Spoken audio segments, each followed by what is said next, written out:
one ever in any top baseball league around the world, including the major leagues, Negro leagues, minor leagues, Japanese leagues, ever dominated both offense and defense. Babe Ruth was one of the all-time clutch pitchers in baseball, like Babe Ruth did, not Josh Gibson, not Satchel Paige, not anyone, Barry Bonds or anyone. No one did both. Muhammad Ali was not the best pound for pound of all time, but boxing stratifies according to weight.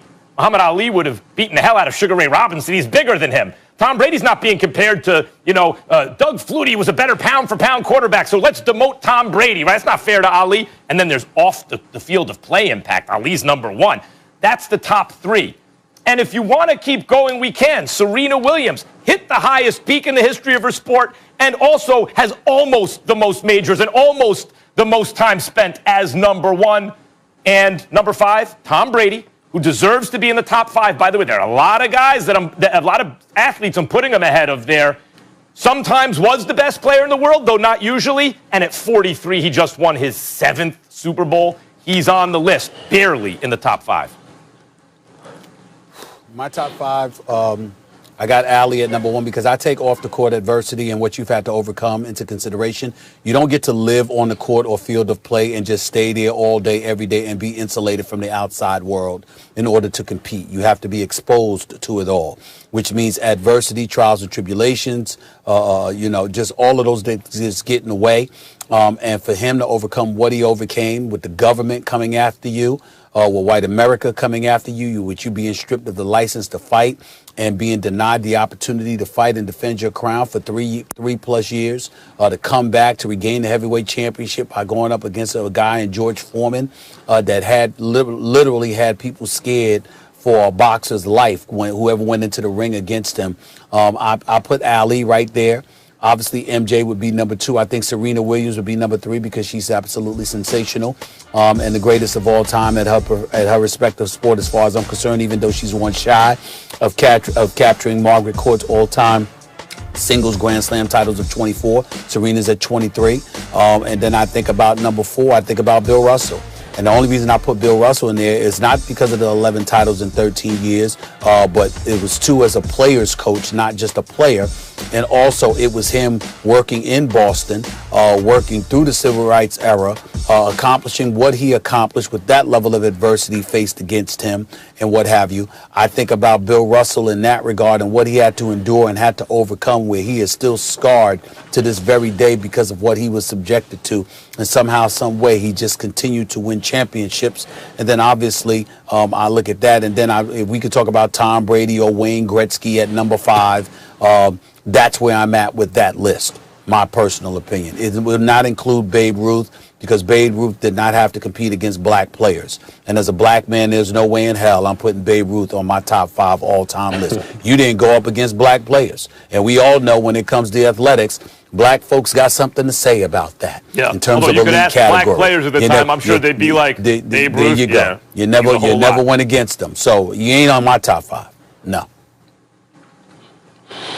Yeah, you know what? I really like the discussion when it kind of goes off the court or off the playing field and you're really talking about impact. You're really talking about societal impact, global impact when you're talking about GOATs, because I just tweeted about that just the other day with my number one with Michael Jordan in terms of how, all right, obviously not only did he transform basketball, or rather the way we watch basketball and the way in which we look at basketball players, but I mean, he's just one of those guys who now continues to, now almost 20 years after he last played basketball, he continues to redefine what it means to be a sportsman and have an impact in so many different areas. Bill Russell, look, the longevity with which he was able to really just achieve at a high level 11 championships in 13 years, Stephen A., as you referred to, and the fact that he was awarded the Presidential Medal of Freedom, and he was a coach as well. I mean, and this is despite the fact that, look, I know people want to point to stats. He never averaged over 20 points per game in a season. Correct me if I'm wrong in terms of when he played, but his impact on the defensive end and just his championship pedigree. Serena Williams, I think we all sat and watched her last night, and the fact that she's just one away in terms of tying the record for major Grand Slam titles is just ridiculous. She's another one who, again, has impacted individuals globally in terms of what they believe they can achieve because of her dominance. Tiger Woods, Look, I mean, there were commercials about people, about young minorities across the world, around the globe, saying, "I am Tiger Woods." Well, why were they saying that? Because he really kind of opened the doors and made people see another avenue with which to succeed in a sport where maybe they didn't feel as though they could succeed. And that was because of his dominance, his sheer dominance, and the fact that he is still knocking on the door as far as all-time records, as far as major championships.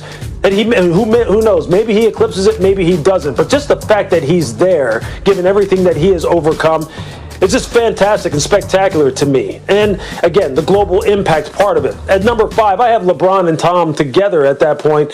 Because, look, I think with LeBron James, I've heard Kendrick Perkins talk about this numerous different times, about the fact that ever since this guy was in high school, since he was 16, 17 years old, people have kind of deemed him the chosen one, the king, the guy who had expectations put on him that were really just ridiculous, in the stratosphere. And he has met those expectations time and time and time again, where people have, and he has had to, bear the weight of being compared to people who are on this list, like Michael Jordan. And he has answered the bell time and time and time again, taken 3 different franchises to NBA championships, continues right now to pass the eye test, which I think a lot of this, has to do with as well. When you watch LeBron James play,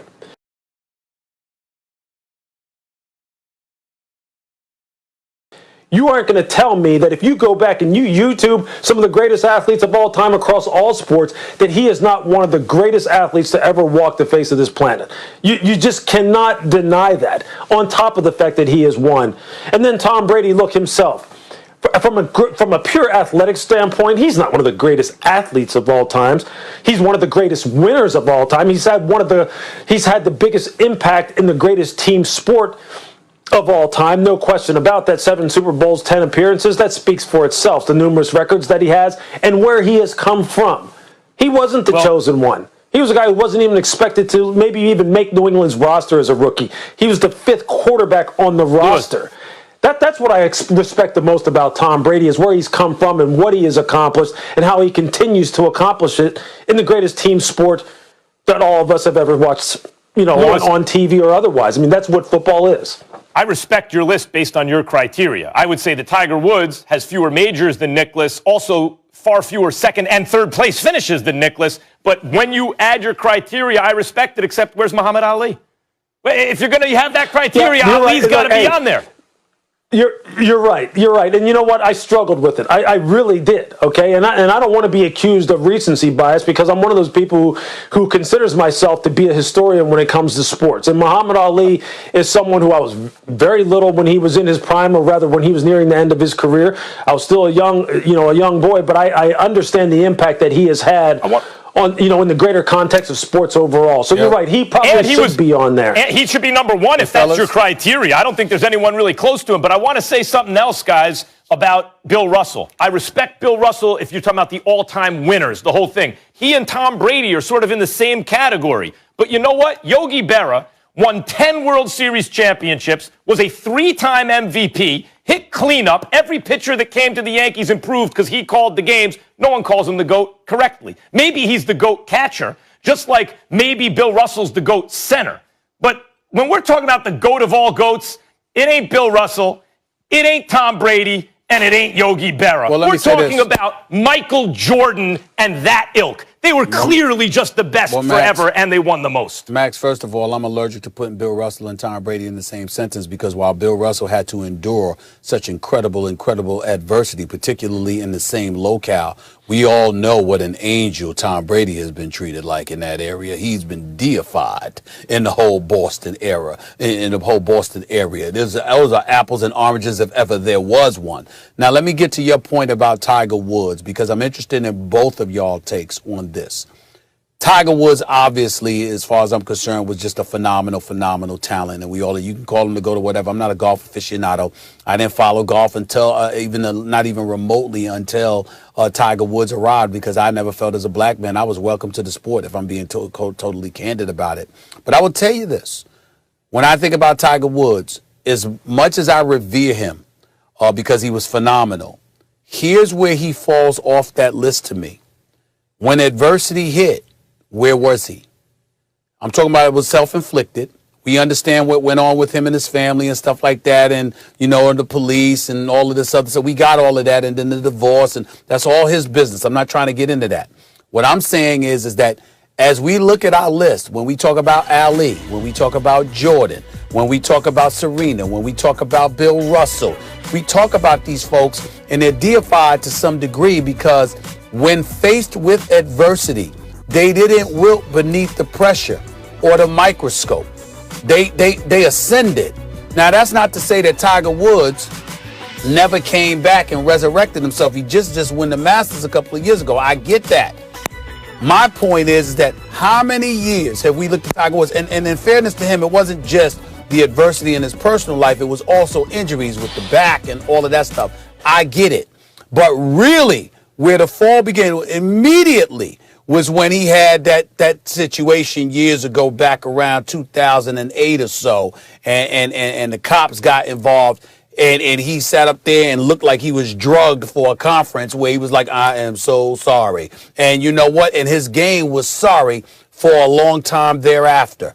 That's my point about Tiger Woods. The level of adversity others overcame when he was faced with that, he did not respond the same as those guys, which is why when we talk top 5, it's not that he's not one of the greatest. It's not that he's not top 10. Tiger is special. We get all of that. When we talk about this particular list, guys showed tremendous intestinal resolve that, to me, Tiger Woods did not have, at least at one point. Riddick, real quick, let me just say, I agree with you, Stephen A. He did win the Masters, though, very recently. And yes. And I really do think the reason he fell off, we did a lot of armchair shrink or whatever you want to call it. A lot of people played amateur psychologist, but he had a bad back. I have a bad back. Trust me, you can't. When it's bad, you can't move. And he talked about that. When the back got better, he won the Masters, right? But I do agree with you. In terms of impact, that's right. When it got tough, where was Tiger for like 10 years? And on top of that, he's not in his own sport. There's a guy more accomplished than him. More majors, more second-place finishes, more third-place finishes. So I don't think any cultural impact he had in golf outweighs what you just said when he's not the Michael Jordan of golf. When like Michael Jordan, 10 years, no one was close to him. That's a different thing. I don't think he belongs on the top 5, maybe in the top 10. Well, look, right, excuse me, guys. Can I get in here? Because I got some breaking news. And you're going to love this, Louis Riddick, being a guy who knows Philly so well. And Max, it's really Max's specialty. Carson Wentz